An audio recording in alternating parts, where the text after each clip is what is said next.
Sir আসবো? কে? ও, হ্যাঁ আয়, বস বস।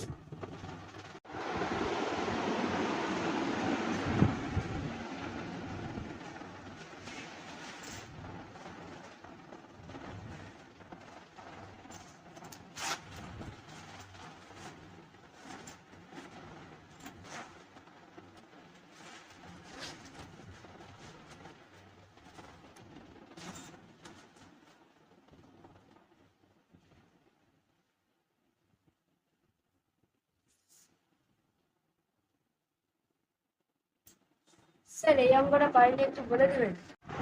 আচ্ছা পল্টু, তুই ওসব ছাড়। তুই তো বুদ্ধিমান, তোকে আমি একটা প্রশ্ন করছি, এই প্রশ্নটা তুই উত্তর দে। হ্যাঁ স্যার বলুন।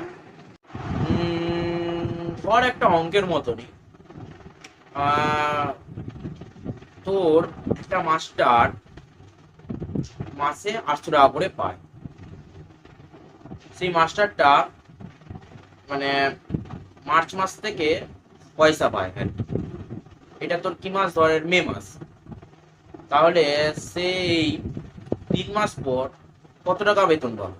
স্যার এটা তো একদম সিম্পল, 2400 টাকা।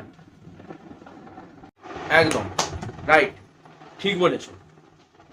এবার একটা প্রশ্ন, ধরো সেই মাস্টারটা আমি আর ছাত্রটা তুমি, তাহলে তখন কি করবে?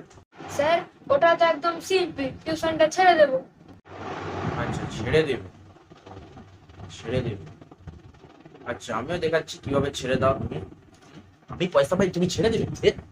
সর, সর, সর, A few moments later. উফ স্যার, কি জোরে মারনি! আমি তো 3 মাসের টাকা একসঙ্গে দেবো ভেবেছিলাম। দাঁড়ান 1 মিনিট, এই নিন টাকা। আর দে দে।